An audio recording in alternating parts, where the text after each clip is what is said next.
Buenas tardes, queridos hermanos. El Señor les bendiga muy, muy ricamente.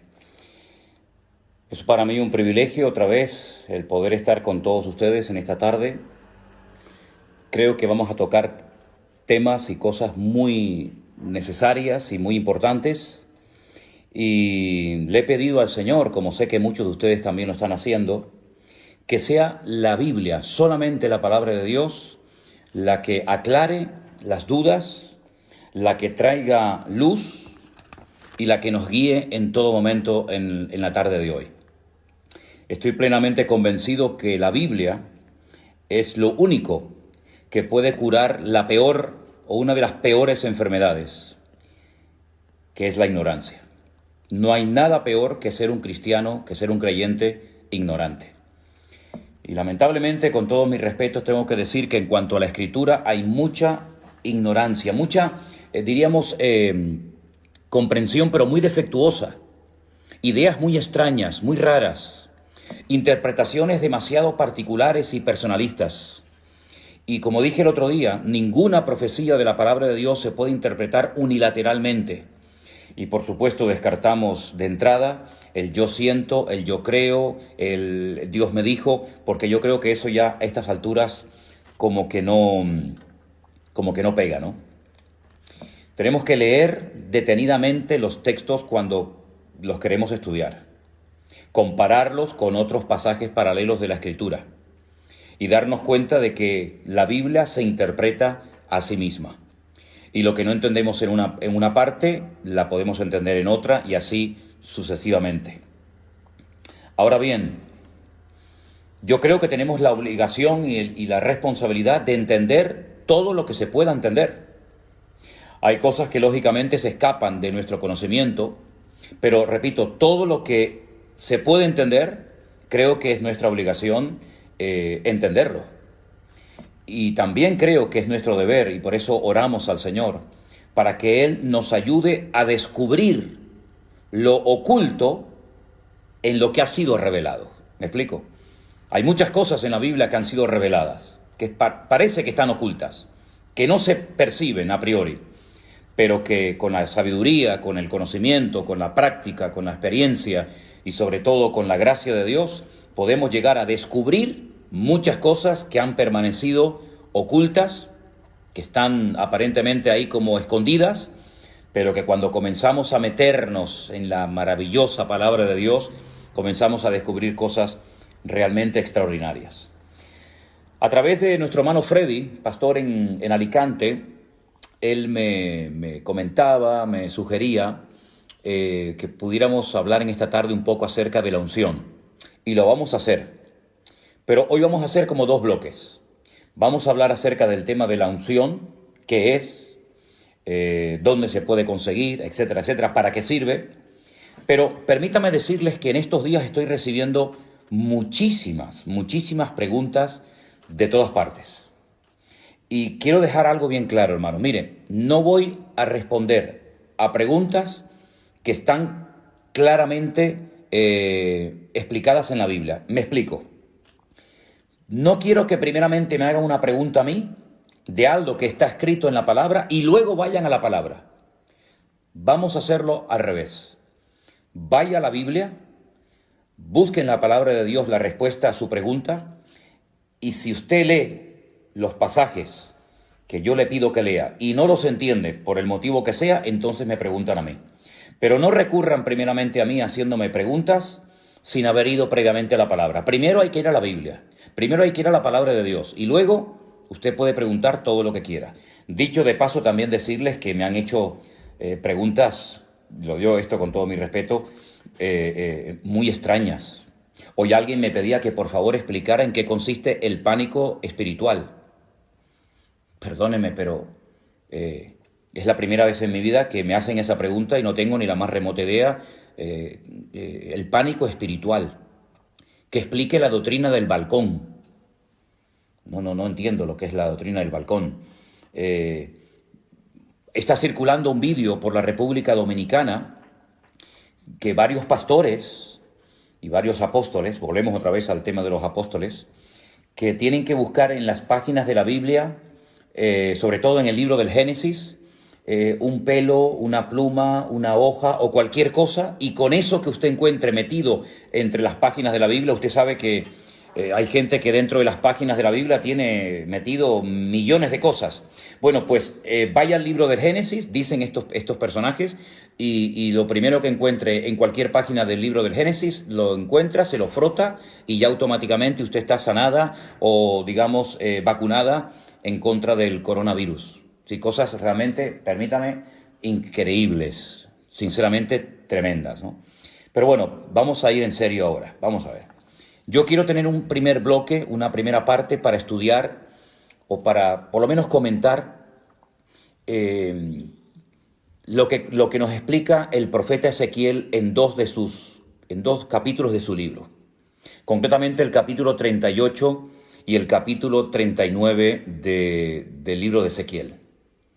Mucha gente me ha preguntado por estos personajes, por estas naciones que aquí se mencionan. Por ejemplo, en el capítulo 38 del libro de Ezequiel, en el versículo 5 y 6, se menciona a Persia, a Cus, a Fut, a Gomer, a Togarma, y algunos me preguntan, esas naciones que se mencionan aquí, esos países o esas ciudades, hoy en día, ¿a qué países corresponden? Bueno, vamos a empezar respondiendo a esta pregunta. Antiguamente, al actual país de Irán se le conocía como Persia. Usted sabe que los persas, junto con los medos, formaron un imperio que fueron el que derrotaron al imperio de los babilónicos, el rey Nabucodonosor. Los persas en la actualidad son los iraníes y los kurdos, que no tienen tierra, serían los medos, ¿vale? Así que ya tenemos explicada quién es Persia. Cus es Etiopía. Recuerden ustedes los cusitas. ¿Se acuerdan ustedes que había un problema porque Moisés estaba casado con una mujer cusita, con una mujer de color? Era de Etiopía. También se menciona a Fut. Fut en la Biblia es el país de Libia, ese país que está desarmado desde que murió Gaddafi. Es un país que está en constante guerra civil, pelean todos contra todos, pues Fut es Libia. Gomer, en el versículo 6, Gomer y todas sus tropas son exrepúblicas soviéticas. Y Togarma es la parte sur de Rusia. Ahora, cada vez, y si no al tiempo y lo veréis, cada vez se va a ir hablando más de Rusia, de China, de algunos países árabes y también, como no, de Europa. En las profecías de la Biblia, las que aparecen en el libro de Ezequiel, en el libro de Daniel y otros libros, yo por lo menos no veo por ninguna parte a Estados Unidos.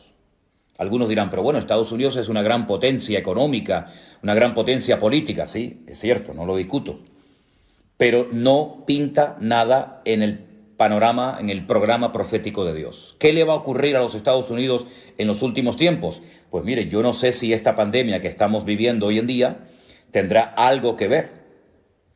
Lo que se dice es que en Estados Unidos pueden llegar a haber millones de muertos. Y esto va a afectar mucho, sin lugar a dudas, la economía y la estabilidad norteamericana. Y con todo mi respeto, sé que hay muchos hermanos que me escuchan y me ven desde los Estados Unidos, y quiero decir esto con todo respeto. Para muchas personas, Estados Unidos siempre ha sido como una especie de paraíso terrenal, ¿verdad? Los países más cercanos a Estados Unidos, países centroamericanos, países latinoamericanos, siempre o muchas veces el sueño de muchos era poder ir a los Estados Unidos y conseguir un buen trabajo y poder empezar una nueva vida. Y no hay nada malo en eso, ¿ok? De hecho, los fundadores, los padres de Norteamérica vinieron de Europa porque buscaban una vida nueva, ¿verdad? Pero lo que no podemos caer es en el error de creer que Estados Unidos es como una especie de gran papá, una especie de Dios, y de esa manera ya todas nuestras necesidades materiales y espirituales están cubiertas. El famoso sueño americano, ¿verdad? Bueno, gloria a Dios por los Estados Unidos, gloria a Dios por todos los miles de misioneros que han mandado por toda la faz de la tierra. Gloria a Dios por los millones de dólares que han salido de las arcas de las iglesias y de los bolsillos de muchísimos hermanos y ministerios norteamericanos. Pero Estados Unidos, espiritualmente hablando, está en una crisis tremenda. Y los hermanos que viven en Estados Unidos lo pueden confirmar. Estados Unidos hace mucho, mucho tiempo que tiene que volver en genuino arrepentimiento al Señor. Y pienso que a lo mejor este presidente que tienen en la actualidad, Donald Trump, puede ser tal vez la última oportunidad que tengan los norteamericanos antes de entrar en un trato muy severo de parte del Señor, para que vuelvan otra vez a la senda antigua, para que vuelvan otra vez al origen, para que vuelvan otra vez a la fuente de la vida, que es nuestro Señor Jesucristo. Entonces, el Estados Unidos no aparece en el programa profético de Dios, pero Rusia sí, y China también, y los países árabes también, y Europa también. Y por eso cada vez vamos a oír más de Rusia. Cada vez los chinos, por un motivo o por otro, cada vez se va a hablar más de ellos. Y de Europa, la pobre Europa, la pobre víctima que no sabe dónde meterse, no sabe hacia qué lado inclinarse. Esa Europa que tiene nombre de mitología griega, que todavía no sabe cuál es su identidad, si tiene que abrirse a todas las religiones, si tiene que volver al cristianismo, si tiene que ponerse del lado de unos países o ponerse al lado de otros países. Bueno, pues en esos cuatro grupos, ahí se mueve prácticamente todo lo que va a ser el futuro. Y lógicamente, no podía ser de otra manera, Israel, ¿verdad? Entonces, repito, Rusia, China, Europa y algunos países árabes, cada vez se va a hablar más de ellos. No me malinterpreten con lo que voy a decir a continuación. Aunque es una realidad este tema famoso del coronavirus, y aunque es un hecho de que hay miles de personas que están muriendo en todas partes del mundo por este tema, que esto no sea algo que nuble nuestra visión espiritual, por favor. Que esto no nos despiste, porque hay profecías que para que se cumplan tienen que darse situaciones muy, muy parecidas a las que estamos viviendo en este tiempo. Digamos que este sería el caldo de cultivo o el inicio, el comienzo de un proceso que ya no va a dar marcha atrás. Es una especie como de cuenta regresiva. Y esta pandemia va a traer muertes, esta pandemia va a traer crisis económica, esta pandemia, este virus va a traer paro, va a traer un desequilibrio en las naciones, y este va a ser el caldo de cultivo para que muchas naciones, para que muchas superpotencias, Rusia, China, etcétera, pues intenten posicionarse y repartirse luego el pastel, porque esto va a terminar, evidentemente. Esto del coronavirus no va a ser para siempre, no va a ser algo eterno, pero este es el preludio, este es el prefacio, esta es la introducción a algo que viene de una forma terrible, y Rusia va a comenzar a posicionarse en la geopolítica mundial, y los chinos también, etcétera, etcétera. Es interesante notar que mientras ahora toda Europa o muchas partes del mundo están asustadas y están buscando mascarillas y respiradores por todas partes del mundo, ahora es China la que ofrece ayuda, la que manda médicos a Italia, la que manda aviones por aquí, la que manda aviones por allá, y también Rusia también está ahora como una especie de Papá Noel, una especie de niño bueno repartiendo ayuda por todas partes del mundo. Ojo, porque todo esto es el principio de dolores. Y hay un nombre en la Biblia, en el libro de Ezequiel, capítulo 38 y 39, que es el nombre God. God. God es un nombre simbólico. No es el nombre de una persona, pero en cierto sentido podríamos decir que ese inicuo, ese hijo de pecado, ese cuerno pequeño del cual nos habla Daniel, o ese anticristo del cual nos habla el apóstol Juan, es este personaje llamado God. Ahora, si os dais cuenta, hay un rey en la historia de Israel cuyo nombre empieza por la misma letra que por la que termina. ¿Saben cuál es, verdad? ¿Cuál es el rey de Israel que empieza por la misma letra su nombre y termina, que empieza por una letra y termina por la misma letra? El rey David. David en hebreo son 3 letras, Dalet, Vat, Dalet. Y ahí hay un mensaje, ahí hay algo muy importante. Es decir, no es una persona, digamos, fluctuante, que es una cosa ahora y una cosa más tarde.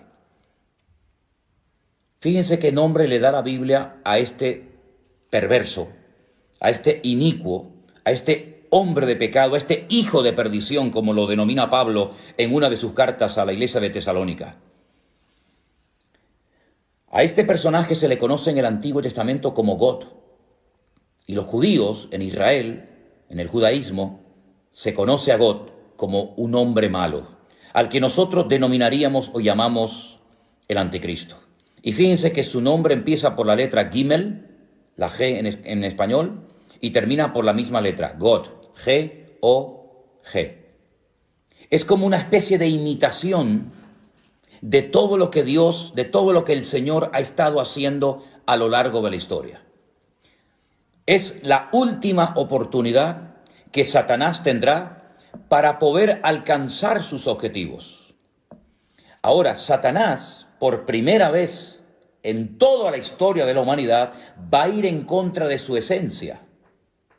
Porque el Señor Jesucristo dijo que Satanás es un ladrón que viene a hurtar, a matar y a destruir. Pero por primera vez en la historia, un instrumento tremendamente usado por Satanás, como va a ser este God o este anticristo, va a ofrecer algo que Satanás no puede ofrecer porque va en contra de su esencia. ¿Y saben lo que es? Paz y seguridad. Satanás, desde el día que se rebeló contra su creador, no ha tenido ni un día de paz. Es un ser atormentado, es un ser amargado, es un ser errante, no tiene amigos, no tiene familia, no tiene nada a lo que agarrarse. Es un ser solitario que sabe que le queda poco tiempo y a través de todas las edades ha intentado destruir, neutralizar, hacer fracasar el plan de Dios, y ahora cambia la estrategia y comienza a ofrecer a través de este personaje paz y seguridad. Ahora bien, este personaje, el anticristo, que se va a levantar en los últimos tiempos, se va a manifestar como el hombre de pecado, ofrecerá paz y seguridad, pero cuidado, es falso. Da una imagen totalmente diferente a lo que realmente es. Lo pueden ver en el libro de Apocalipsis. Su apariencia es una cosa, pero cuando habla es otra. Entonces es muy importante ver los animales de los cuales se habla en el libro de Daniel, y nos dice la Biblia que es como un león, que es como un oso, que es como un leopardo. Es una mezcla de esos imperios que nos han precedido en el pasado, pero lo que va a hacer a los 3 años y medio de su reinado, de su gobierno, va a ser una traición. Se va a volver en contra del pueblo de Israel. Pero aquí también Dios sigue dominando y controlando el orden mundial. Porque, dicho sea de paso, si os dais cuenta, cada vez esta expresión que acabo de mencionar, cada vez se está oyendo más en la televisión, en las radios. El nuevo orden mundial, el nuevo orden mundial. Todo va a cambiar. La geopolítica, la economía, etcétera. Bueno, pues esto del nuevo orden mundial no es nuevo, por lo menos para nosotros los estudiantes de la Biblia, los que creemos en el Señor. ¿Por qué? Porque evidentemente viene un nuevo orden mundial. Das en cuenta que ya, por ejemplo, uno de los grandes de Europa ya se fue. Esto era impensable hace unos años, que los ingleses decidieran marcharse de Europa, pero ya es un hecho. El famoso Brexit ha hecho que Inglaterra saliera de Europa. Ya es uno menos. Hay una serie de países en este momento en Europa que no están dispuestos a echar una mano, a ser solidarios, por ejemplo, con Italia, por ejemplo, con nosotros los españoles, por ejemplo, con Francia. Hay una tirantez, hay una división interna en la Unión Europea, que de unión no tiene nada. Y por otra parte, están ahí como esperando la oportunidad los árabes. Los árabes que van a jugar un papel fundamental en los últimos tiempos, porque los árabes tienen algo que el mundo necesita, pero se está tratando de desarrollar nuevas tecnologías, se está tratando de evitar que se dependa 100% del petróleo de los países árabes. Y ahora, por ejemplo, Estados Unidos está pensando en venderle de su petróleo al mundo. Y por otra parte tenemos a Rusia desde hace años con tecnología curiosamente alemana y norteamericana, parece mentira, tratando de hacer un oleoducto para suministrar gas a toda Europa y para que no dependamos del gas, por ejemplo, de Marruecos o de otros países. Es decir, que todo esto del coronavirus es un hecho, es una realidad, no cabe la menor duda. Pero también no nos olvidemos, hermanos, siervos de Dios, Iglesia de Jesucristo, no nos olvidemos que detrás de esta cortina de humo, detrás de este hecho del coronavirus, se están dando movimientos entre bambalinas que van a cambiar el rumbo de la historia de la humanidad, pero no les quepa a ustedes la menor duda. En los capítulos 38 y 39 del libro de Ezequiel se mencionan a Mesec y a Tubal. Sería muy bueno que ustedes anotaran esta cita, Génesis capítulo 10. En Génesis capítulo 10 se nos habla acerca de los hijos de Jafet. Yo no tengo tiempo para explicar todo esto ahora, pero cuando Noé salió del arca, sus 3 hijos, Sem, Can y Jafet, se extendieron por todas las naciones de la tierra y todas las naciones tienen su origen en Sem, en Can o en Jafet. Y hijos de Jafet fueron Mesed y Tubal, es decir, que Mesed y Tubal fueron nietos nada más y nada menos que de Noé. Y estos hijos de Jafet, estos nietos de Noé, sería muy interesante que ustedes vieran dónde se ubicaron, dónde comenzaron a reproducirse, qué países del mundo comenzaron a poblar, de tal manera que de esas regiones en los últimos tiempos se levantarán ejércitos tremendamente poderosos y armados hasta los dientes y que van a ser llevados, escuche bien esto, van a ser llevados por Dios hasta Israel para que allí conozcan el poder de Dios. Es decir, Dios nunca ha perdido el control de las naciones ni del mundo. Dios es soberano. Y Dios sabe cuándo y cómo y dónde mover a los líderes, a las naciones, a los ejércitos, etcétera, etcétera. Y es Dios el que lleva a Gog hasta la tierra de Israel y dice que allí es donde muere. Permítame leerles Ezequiel capítulo 39, versículo 11, para los que tienen su Biblia abierta. En aquel tiempo yo daré a Gog lugar para sepultura. Allí, en Israel, allí es donde será enterrado Gog, en el valle de los que pasan al oriente, al mar, y dice que en aquel lugar enterrarán a Gog y a toda la multitud que viene con él, y aquel lugar será llamado el valle de la multitud de Gog. Es muy interesante que aún esta batalla, esta famosa batalla de Armagedón, aún no se ha llevado a cabo, y ya el Señor nos dice de antemano a través del profeta Ezequiel dónde va a ser enterrado Gog. Una vez hablando con unos rabinos en Jerusalén salió este tema, el tema de Gog, de Magog, de Mesec, de Tubal, porque Magog es la tierra, ¿vale? Magog es la tierra sobre la cual reina Gog, ¿bien? Y Mesec y Tubal son, digamos, regiones satélites, antiguas hijas de la Unión Soviética, que se volverán a unir en los últimos tiempos y, capitaneados por Rusia y por otros ejércitos, atacarán al pueblo de Israel desde el norte, dice la Biblia. El peor enemigo de Israel está en el norte. Cojan un mapa cuando puedan y tracen una línea recta desde Jerusalén hacia arriba y van a llegar derecho a Moscú. en línea recta, sin desviarse ni a derecha ni a izquierda, de Jerusalén hacia arriba, cruzan todo lo que son los altos del Golán, atraviesan Siria, pasan por Turquía y a continuación arriba, directamente, justo al norte. Moscú, la capital de Rusia.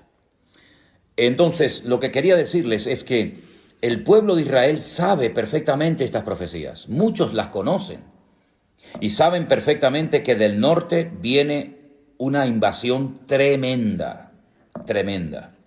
Ahora, como les decía, hablando una vez con estos rabinos, y salió el tema de God y cómo iba a ser enterrado y todo esto, me dieron una explicación, una respuesta interesante. No digo que sea exactamente así, pero yo os la voy a compartir porque sé que a muchos de ustedes les interesa este tema.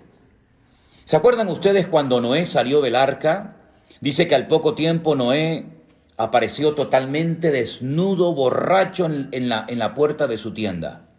Recuerden los 3 nombres de los hijos de Noé: Sem, Can y Jafet. Dice la Biblia que Can se burló de su padre. Parece ser que hubo sus más y sus menos. Y cuando Noé despierta, maldice a la descendencia de Can. Maldice a Canaán, que aún no había nacido.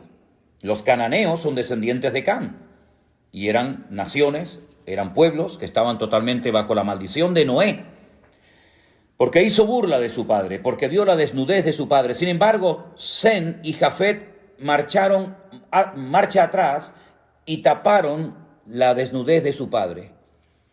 Y estos rabinos me decían que por un detalle de Dios a los descendientes de Jafet, y uno de ellos es God, el Señor le permite sepultura en la tierra de Israel.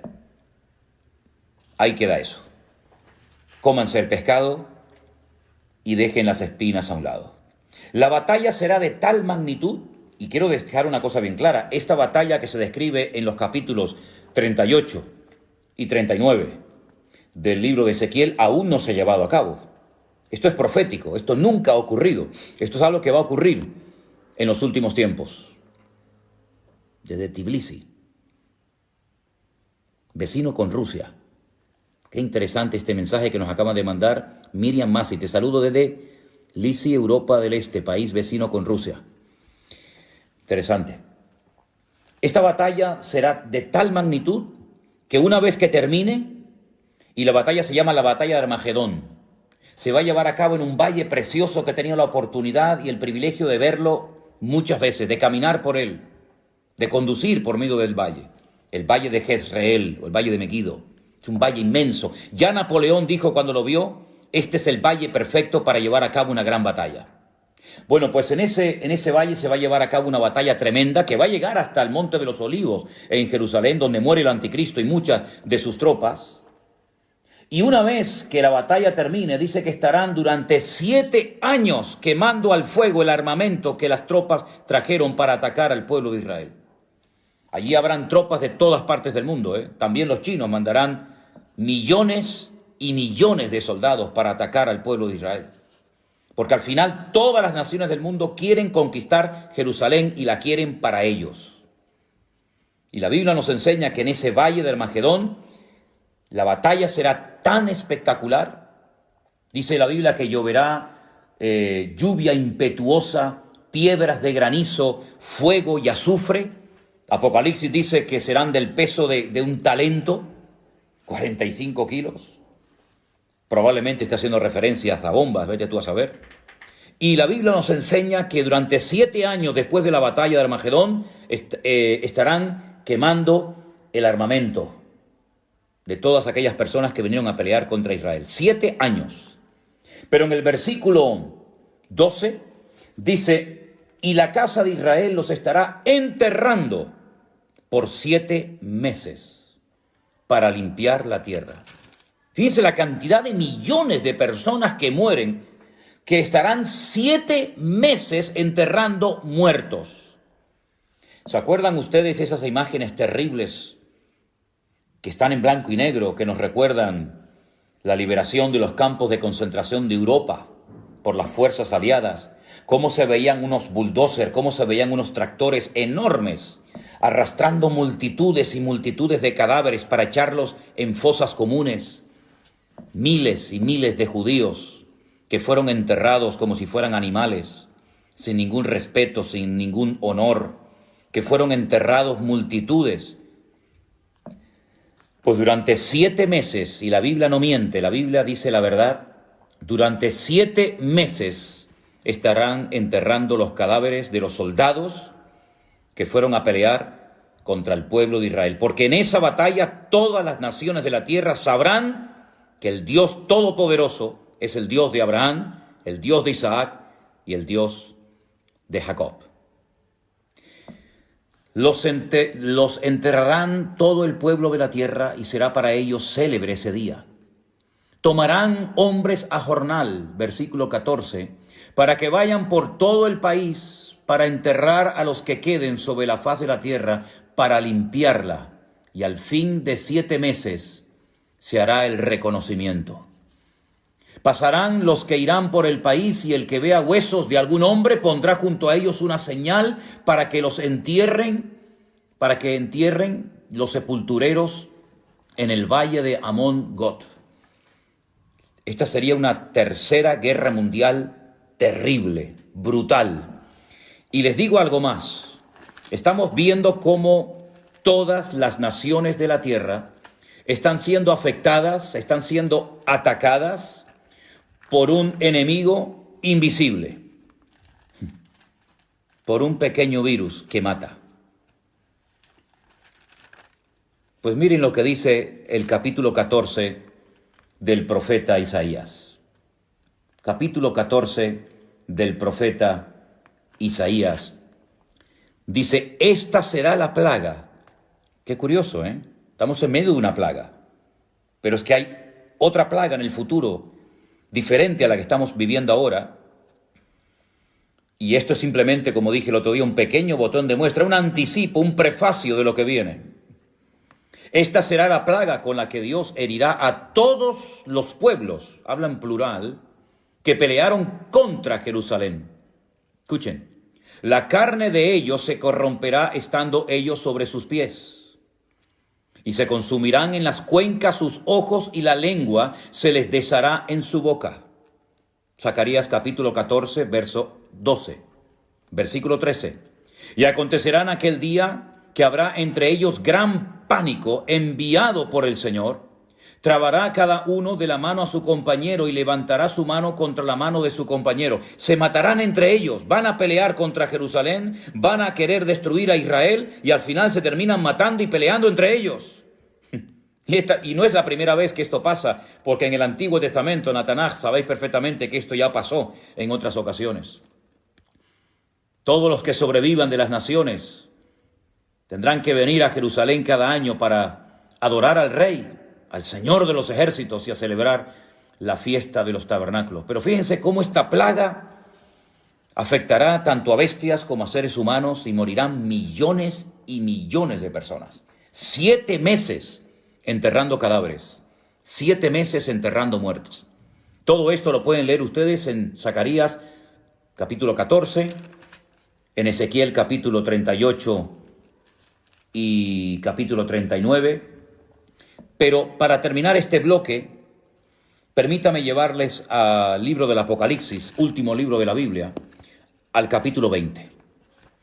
Ha habido una gran batalla, la batalla de Armagedón, una batalla donde han muerto millones de seres humanos. El Señor viene, establece su reino en Jerusalén por 1000 años,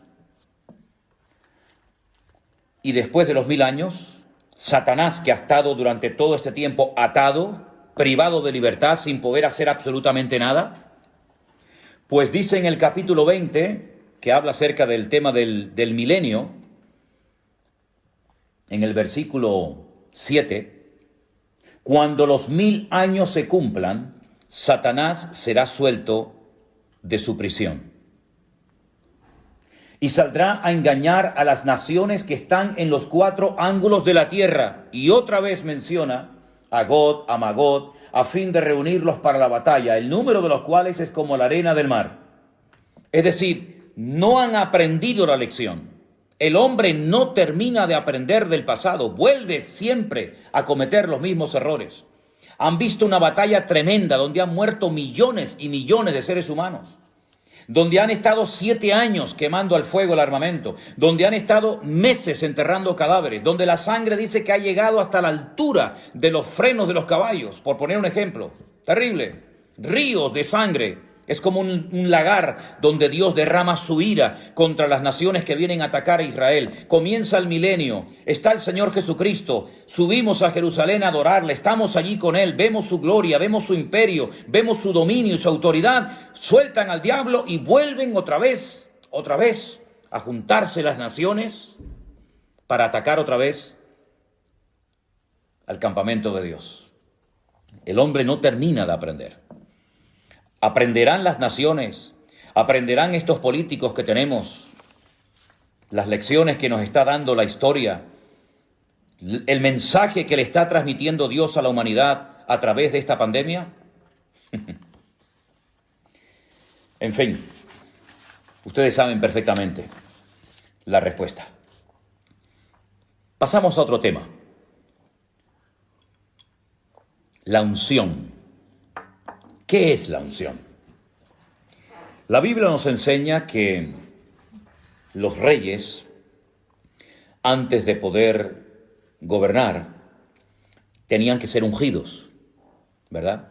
Vemos, por ejemplo, por poner un ejemplo, vemos a Samuel yendo a Belén de Judea, a la casa de un tal Isaí, para ungir con un aceite especial, el aceite de la unción, como se dice en Éxodo 25:6. Voy a dar una serie de versículos, los que están tomando nota, este es el primero, Éxodo 25:6. El aceite de la unción se preparaba con unas especies muy especiales.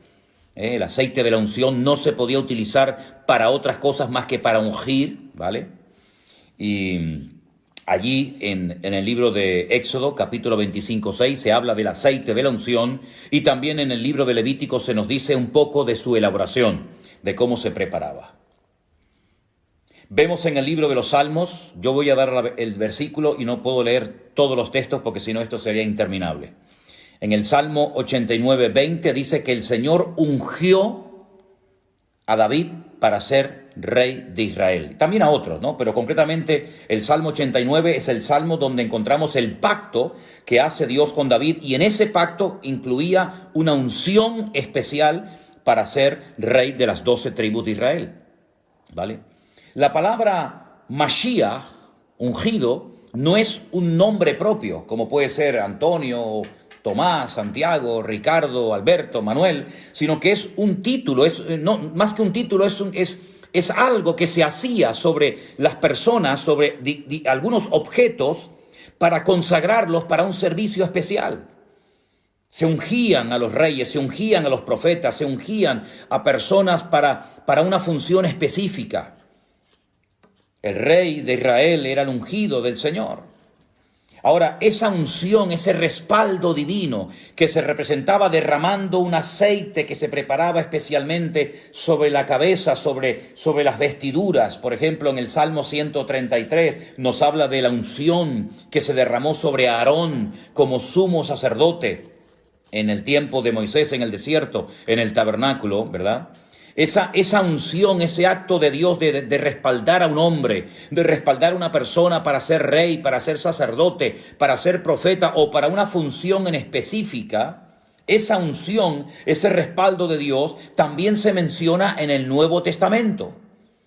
Pero ya no se ve a nadie echándole aceite sobre la cabeza a nadie para que reciba la unción. Es cierto que en el Nuevo Testamento hay algunos textos donde se habla del aceite. Por ejemplo, hoy encontraba un versículo muy interesante, y ese sí quiero leerlo, en Marcos capítulo 6, versículo 13, en el Evangelio según San Marcos, capítulo 6, versículo 13, yo no sé si se han dado cuenta de que ahí se menciona el aceite y la utilizaban los discípulos. Dice que echaban fuera demonios los discípulos, y ungían, derramaban aceite a muchos enfermos y los sanaban. Hay un momento en el que los discípulos les ponían aceite a los enfermos y eran sanados.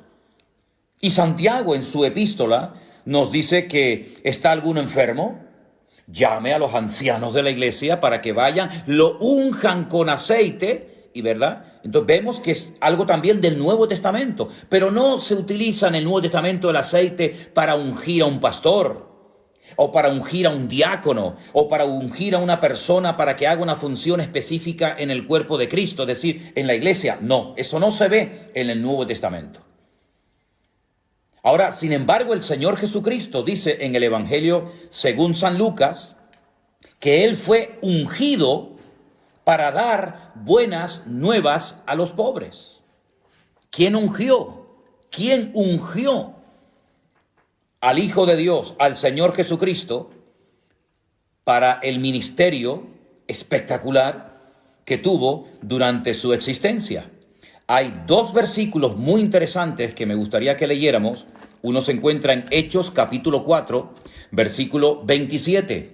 Hechos capítulo 4, versículo 27, nos dice lo siguiente acerca de la unción. Dice, porque verdaderamente se unieron en esta ciudad contra tu santo Hijo Jesús, a quien ungiste,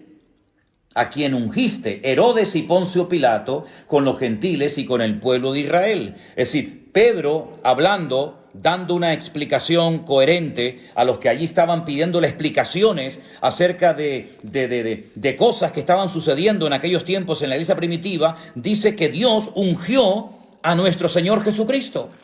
También en el mismo libro, pero en el capítulo 10, Hechos capítulo 10, versículo 38, dice, y cómo Dios ungió con el Espíritu Santo y con poder a Jesús de Nazaret, y cómo éste anduvo haciendo bienes y sanando a todos los oprimidos por el diablo, porque Dios estaba con él. Otra vez encontramos en el capítulo 10 del libro de los Hechos una explicación muy interesante dada por el apóstol Pedro. Y él dice que Dios ungió con el Espíritu Santo al Señor Jesucristo para poder desarrollar y para poder cumplir con la misión que el Padre le había encomendado. La Biblia, cuando habla del Señor Jesucristo, habla de su ungido. Salmo capítulo 2, versículo 2. La Biblia dice en Lucas 4:10, el mismo Señor Jesucristo leyendo en la sinagoga, dice que Dios lo ungió para dar libertad a los cautivos, para dar vista a los ciegos. Hemos visto en Hechos 4:27, en Hechos 10:38, cómo el Señor Jesucristo fue ungido. Bueno, recuerden ustedes, mis queridos hermanos, que el día que Juan Bautista bautizaba al Señor Jesucristo en el río Jordán, dice la Biblia que el Espíritu de Dios descendió sobre él en forma corporal como de paloma. Y se oyó una voz del cielo. Y el Padre dijo, este es mi Hijo amado, en el cual tengo complacencia. Por lo tanto, el mismísimo Señor Jesucristo fue ungido con el Espíritu Santo para poder desarrollar una función, un ministerio realmente extraordinario.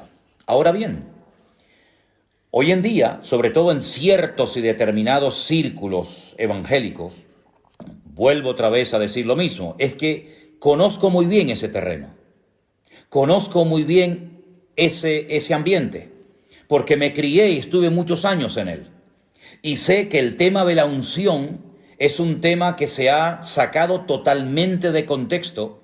Y entonces incluso he estado en culto donde se le echaba litros, botellas de aceite sobre la cabeza a la gente para que recibieran la unción de Dios. Eso no se ha visto en ninguna parte de la iglesia primitiva. Eso no se ve en ninguna parte del Nuevo Testamento. Pero sin embargo, en algunas iglesias evangélicas se ha visto y se utiliza muchísimo, no el uso del aceite para orar por enfermos, lo cual es bíblico. No digo que siempre haya que hacerlo, pero si se hace, no es ningún pecado. No estamos quebrantando ninguna norma bíblica. No es nada de superstición, ni es nada extraño. Se puede ungir con aceite a un enfermo.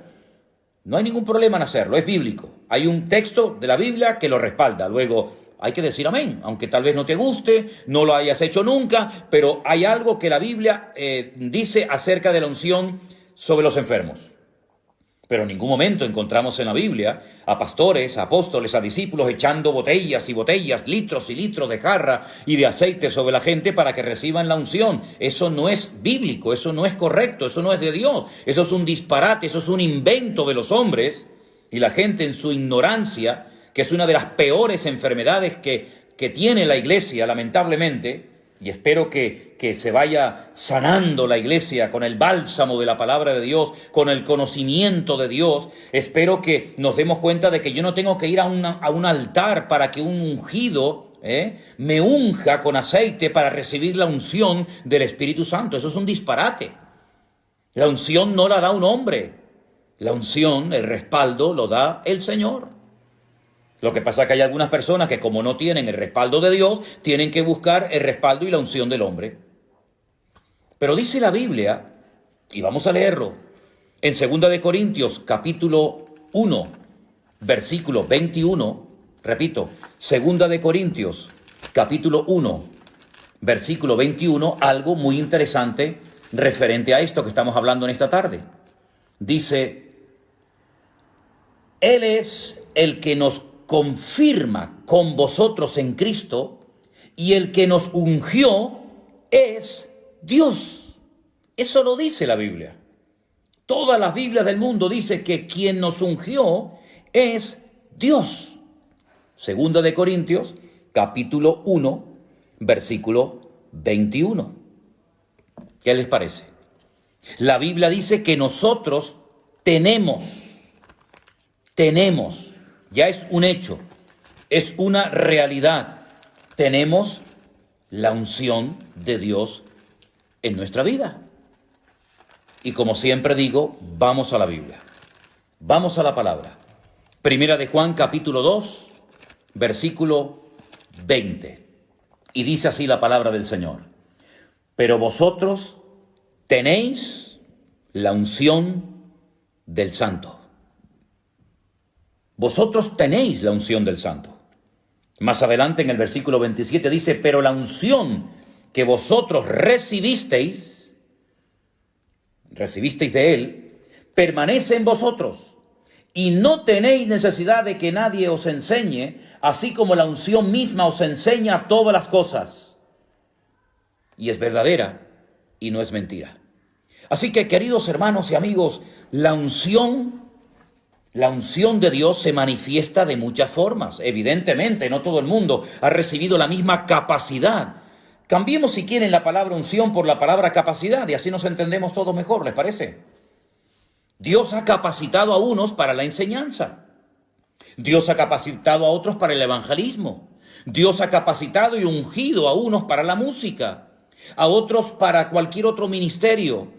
Pero todo creyente tiene el Espíritu Santo en su corazón. Ahora, yo sé que en algunos círculos evangélicos y sobre todo en algunas denominaciones, incluso en la denominación en la que yo me convertí, y lo voy a decir, las asambleas de Dios. En las asambleas de Dios se nos enseñaba que el que no hablaba en lenguas no tenía el Espíritu Santo con él. Claro, yo me crié en esa denominación, yo me convertí en una iglesia de las asambleas de Dios y se nos enseñaba hasta la saciedad que los pentecostales tenían el Espíritu Santo y los que no eran pentecostales, es decir, los que no habían hablado en lenguas, no tenían el Espíritu Santo. Y lo creíamos, porque así nos lo decían. Y nosotros teníamos el evangelio completo, el evangelio completo. Los demás tenían un evangelio por incompleto. Nosotros teníamos la bombilla de 100 vatios, los demás de 25. Y crecimos con esa idea falsa, con ese orgullo denominacional que no es de Dios. Y cuando uno comienza a escudriñar las Escrituras, encuentra versículos como ese que dice, todos fuisteis bautizados en un cuerpo. Dios nos ha bautizado a todos. Todo creyente tiene al Padre, al Hijo y al Espíritu Santo. ¿O solamente es patrimonio de las iglesias pentecostales? Todos los que hablan en lenguas realmente son lenguas de Dios o a veces son lenguas inventadas, porque de esto habría que hablar largo y tendido, Otro día, si quieren, hablamos de esto. Todos los que hablan en lenguas verdaderamente reciben esa unción de lo alto, sus vidas son transformadas y todos hemos sido bautizados en un cuerpo. La experiencia de hablar en lenguas, si quieren, otro día hablamos de eso. Pero no es bíblico decir que solamente los que han hablado en lenguas tienen el Espíritu Santo. Eso es un disparate, eso es antibíblico, y algún día muchos que han enseñado durante años eso tendrán que pedir perdón. Porque a la luz de las Sagradas Escrituras han enseñado algo que no es cierto, algo que no es verdad. Todos nuestros hermanos, aunque nunca hayan hablado y aunque nunca hablen en lenguas en su vida, todos los cristianos tenemos el Espíritu Santo en nuestros corazones. Bueno, no puedo leer, como pueden comprender, todos los saludos y las preguntas y las cosas que me hacen, porque estoy con un móvil, tiene una pantalla muy pequeñita y es prácticamente imposible leer todo esto. Pero permítame darles un versículo que después quiero que lo lean, si pueden, en sus casas. Isaías 45:1. Isaías 45:1. Miren, un hombre que no era cristiano, que no fue bautizado en agua, que no era pentecostal, que nunca leyó el Nuevo Testamento, que no dio diezmos ni ofrendas, un hombre que yo sepa que no habló ni en lenguas, ni interpretó, ni nada que ver, el Señor lo llama mi ungido. Estoy hablando de Ciro. Un hombre que Dios capacitó, un hombre que Dios ungió para que fuera un instrumento tremendamente poderoso en las manos del Señor, para que trajera bendición al pueblo de Israel. Mi ungido, al que yo he capacitado, al que yo he dotado, al que yo he escogido, al que yo he apartado, para que sea mi ungido. También hay en la Biblia, en el libro de los Salmos, un versículo muy bonito, Salmo 105, versículo 15, Salmo 105, versículo 15, donde habla de mis ungidos. Y ahí entramos todos los creyentes. Ahí entra todo el pueblo de Dios. Somos los ungidos del Señor. Los Meshijí, somos los ungidos. También la Biblia nos habla de dos ungidos, que en Zacarías 4, versículo 14, son lo que en Apocalipsis se les llama los dos testigos, pero que Zacarías los llama los dos ungidos. Hay un libro de un pastor español donde él dice el nombre de estos dos ungidos.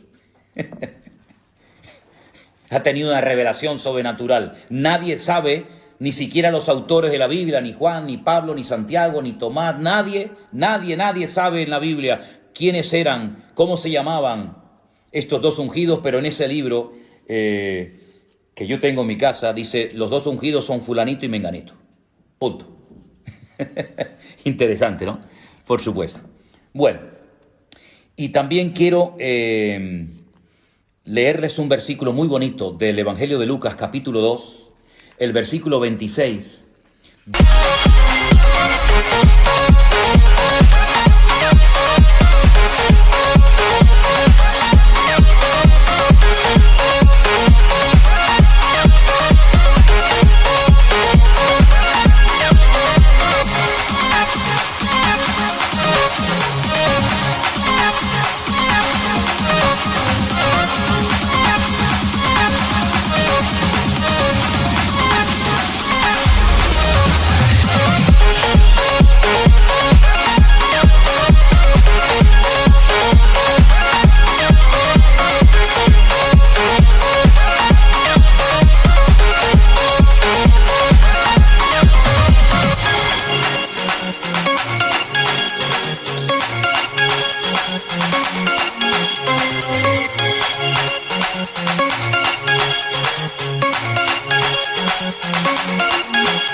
Donde hay unas palabras muy bonitas para que veáis una vez más cómo el ungido por antonomasia, el ungido de Dios en singular, fue sin lugar a dudas el Señor Jesucristo.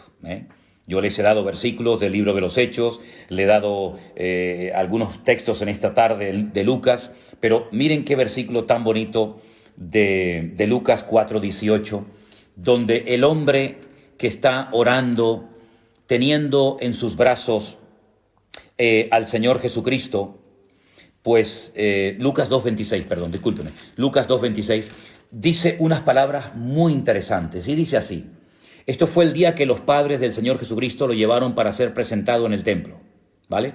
Y entonces dice en el versículo 26, le había sido revelado por el Espíritu Santo a este hombre, a Simeón, le había sido revelado por el Espíritu Santo que estaba sobre él, que no vería la muerte antes que viese al ungido del Señor. ¿Y quién es el ungido del Señor? El Señor Jesucristo, que en ese momento era un niño. Pero entonces él dice, cuando los padres del niño lo trajeron al templo para hacer por él conforme al rito de la ley, él lo tomó en brazos y bendijo a Dios, dijo, ahora Señor, despides a tu siervo en paz conforme a tu palabra, porque han visto mis ojos tu salvación.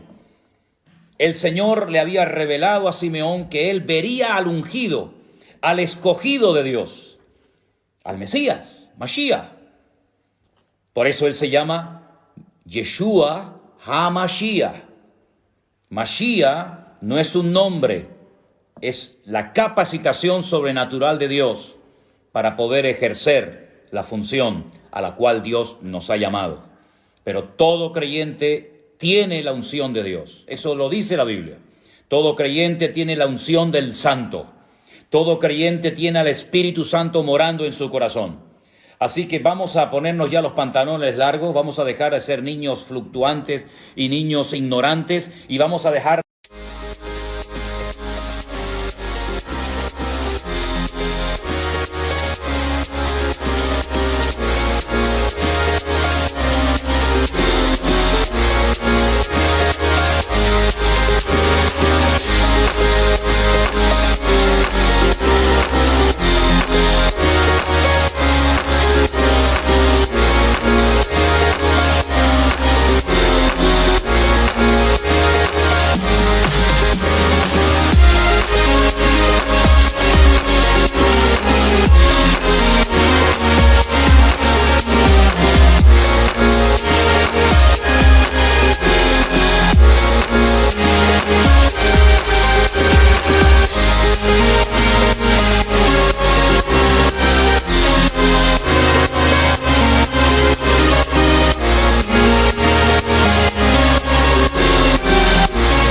ir a un lugar para que me unjan y vamos a dejar de pasar al frente en la plataforma para que el pastor me ponga las manos y me transmita su unción. Pero ¿en qué país vivimos?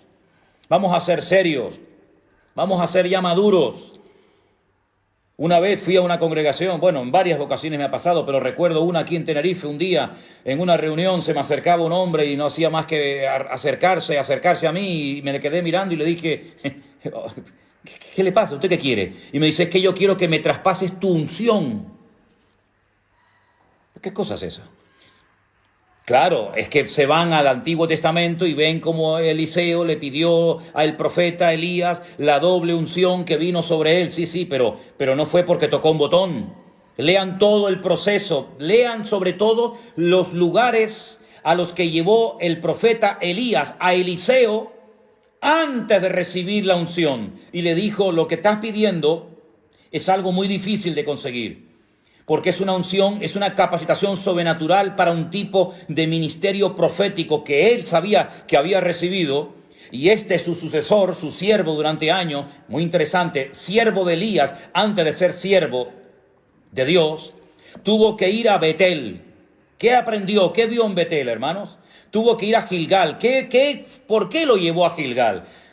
Tuvo que ir a Jericó, tuvo que ir a varios lugares y después de ver todos esos lugares fue cuando recibió el manto de la unción. Pero eso de que ahora va a venir el ungido, a ver si nos pone el manto, eso lo he visto yo en congresos. Eso se ha promocionado mucho en congresos, por lo menos en España. Yo no sé en otros países, pero en España yo he ido a congresos porque como fulanito de tal tenía una unción espectacular, que yo no digo que no la tuviera, pues vamos a que nos traspase el manto de la unción. Eso suena muy bonito, pero eso, discúlpeme, no funciona así. Eso no funciona así. Más oración, más búsqueda de Dios, más conocimiento bíblico, y vamos a dejarnos de jugar, que ya es tiempo de madurar. Ya es tiempo de ir hacia adelante y agradar a Dios, buscar más en Dios. Si hubiéramos buscado más en el Señor lo que tantos han buscado en el hombre, pues otro gallo cantaría. A ver, ni pasar por el talit. No, claro, por supuesto. Vamos a ver, hermanos, en el libro del pastor sacó el conocimiento de la Biblia muchas horas. Bueno, créanme que me resulta imposible leer todos los mensajes porque entran tan rápido uno detrás de otro que ya después lo leeré con detenimiento. Hermanos, vamos a terminar este tiempo con oración. Hemos tenido hoy como 2 bloques separados, hemos hablado de 2 temas diferentes. Hemos hablado de Gog, Magog, Mesec, Tubal. Hemos hablado de los capítulos 38 y 39 de Ezequiel. Y después hemos pasado al tema de la unción. Yo la próxima semana hay algo que me gustaría tocar, porque veo que se ha ido metiendo sutilmente en muchas congregaciones, ha hecho mucho daño, y es el tema de todo lo judío, que si el talit, que si la mezuzá, las velitas del Shabbat, Pesaj, Shavuot, y muchas cosas que, claro, como hay tan poca base y tan poco fundamento, han distorsionado y atontado a más de uno, y resulta que ahora ya nada de lo que nos enseñaron, nada de lo que hemos creído vale, sino que ahora hay que cambiar, romperlo todo y empezar de nuevo, porque resulta que la Biblia está mal traducida, porque resulta... De eso me gustaría a mí hablar la próxima semana, de las fiestas judías y de todas estas cosas que todavía hay mucha gente que no sabe nada. Se aprenden 4 o 5 palabras en hebreo y se creen que ya han descubierto la pólvora. Que Dios nos ayude y nos bendiga. La próxima semana seguiremos. Mañana es Shabbat, mañana es reposo y tranquilidad. Y el domingo, Dios mediante, estaremos retransmitiendo desde Santa Cruz, nuestra iglesia en Santa Cruz, Vida Nueva, el culto en directo. Vamos a participar de la Santa Cena. Yo les he pedido a los judaizantes, sí. Yo les he pedido a los hermanos de nuestra congregación que estén preparados, se los recuerdo a través de aquí del Facebook, que estéis preparados con vuestra copita de mosto, de vino, de trozo de pan, para que podamos participar juntos de la mesa del Señor. Gracias a todos ustedes por haber estado con nosotros. Gracias de todo corazón a las personas que están colaborando de una manera desinteresada para sostener el ministerio, para sostener la obra. Que Dios les bendiga. A todos les mando un gran saludo. Ahora, después de cortar esta emisión, estaré leyendo la cantidad de mensajes que ustedes me han mandado, porque han sido muchísimos. Espero poder leerlos todos. Sigan orando por nosotros, como nosotros estamos orando por ustedes. Que la paz del Señor esté con vosotros y Shabbat Shalom para todos.